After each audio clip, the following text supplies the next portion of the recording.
Gazetari dhe analisti Milaim Zeka ka zbuluar përplasjet e tij me Olta Gixharin vitin e kaluar, kur të dy ishin opinionist në Big Brother VIP Kosova, ku sipas tij aktoria e ka kërcënuar. Në një intervistë për Prive në Kosovë, Zeka është shprehur se përplasja mes tyre nisi pas një postimi në rrjetet sociale që ai kishte bërë pa e kuptuar në lidhje me një nga konkurrentet e atij edicioni, Lelën. Sipas tij, Olta e ka kërcënuar duke i thënë nuk e kalon me Morinën, ndërsa shtoi se diçka të tillë nuk ja ka ndaluar as Serbia. Problemi im më i madh ishte me Olta Gixharin se ishte femër. Ne jemi edukuar që njeriu ligësinë më të madhe në jetë e bën kur matet me fëmijë dhe me femra. Po të kishte qenë mashkull do të ishte bërë skandalin më i madh në historinë e Big Brother. Ajo më ka kërcënuar në prezencën e produksionit, më ka thënë që ma ndalon Morinën, të cilën s'ma ka ndaluar as Serbi dhe jo me Olta. Pastaj është dashur të largohem nga Big Brother VIP Kosova me lutjet e tyre. Kam qëndruar në Big Brother VIP Kosova, por s'kam komunikuar me Oltën, ka thënë ai. Po ashtu, në një tjetër emision, Zeka është ndalur sërish te kjo deklaratë ku shpreh se Olta Gixhari e ka fyer rënd dhe kjo sipas tij ka qenë në bashkëpunim me produksionin e Big Brother VIP Kosova, për të cilët ai tha që duhet të kishin ndërhyrë në këtë situatë për ta zgjedhur ndryshe. Analisti po ashtu zbuloi se sherri me Oltën u bë edhe arsyeja e largimit të tij si opinionist nga Big Brother VIP Kosova. Kam pasur dy momente kur kam dashur të iki në Big Brother VIP Kosova, kur Olta Gixhari më ka fyer shumë rënd, është përgjegjësia e produksionit, unë nuk kam besuar se produksioni i lejon dy kolegë me u ofendu në tavolinë, dy opinionista si ne, kaluam në përplasje shumë të rënda, i thash si nuk të vjen turp të më fyesh për një gjë të tillë, sepse mua më vjen rënd të kacafyte me një femër dhe me fëmijë. Fotoja ka dalë nga produksioni dhe mua ma ka dërguar dikush që unë nuk merre me rrjetet sociale dhe unë e kam bërë kolab.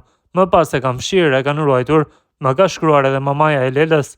Nuk kam folur më me Oltën se pastaj doli në media. Kjo tha si nuk i vjen turp babait të 4 vajzave të bëj gjëra të tilla. I shkruajta i thash që nuk bëj unë gjëra të tilla.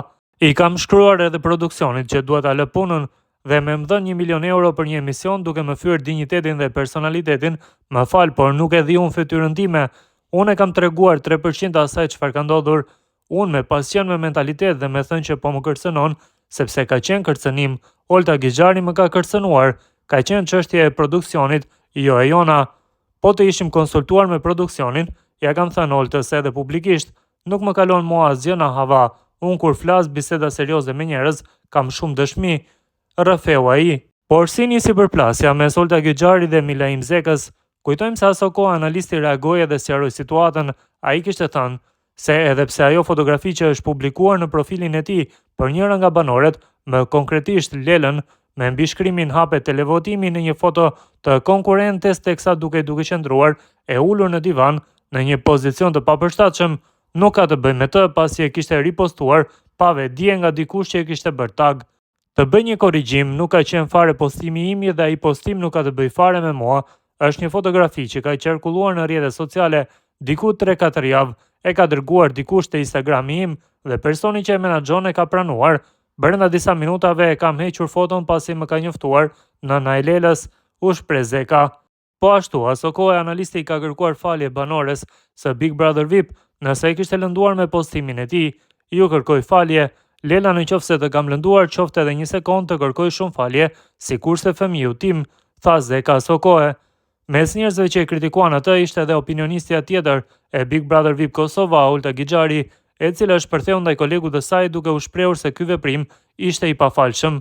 Atë ka hije Milaim në këtë moshë me familje e fëmijë të përfshihesh në shaka të tilla si para adoleshent, ju drejtua aktoria, sa gjest i vogël të përfitosh nga dobësia e një gruaje, fshehur azi pas krave, ndërkohë që ajo nuk është as e vetëdijshme për situatën, rendohet ky veprim e bëhet i pafalshëm. Kur vjen nga një burr i cili është edhe pjesë e produksionit, atë ka hije ty Milaim në këtë moshë me familje e fëmijë të përfshihesh në shaka seksuale si para adoleshent. Kjo situatë na kujton edhe një herë se sa lehtë figurat publike, sidomos gratë, mund të bëhen objekt kritikash të padrejta. Është e rëndësishme të kemi mirëkuptim dhe mirësi edhe në platforma publike si reality show. Askush nuk meriton të ndihet i turpëruar apo i poshtëruar për diçka kaq të pafajshme, sidomos në presionin e madh të qenit, i filmuar 24/7, s'ka asgjë që sharake apo të dënueshme në këtë pafajësi, shkroi Olta. Por nuk mungoi një reagim nga vetë Milaimi, i cili thumboi aktoren duke thënë: "Olta Gixhari është njohur nga Big Brother, unë nuk jam Milaimi i Bigut." Asaj po i mungon Bigu, prandaj herë merret me banorët, herë me mu. Më poshtë e keni reagimin e familjes së Lelës, shkruan dhe Mila Imi teksa kishte shfaqur një foto të reagimit të familjarëve të banores se Big Brother VIP Kosova, por disa minuta më vonë e kishte fshirë reagimin e tij për shkaqe të cilat mbeten gjithmonë të paqarta.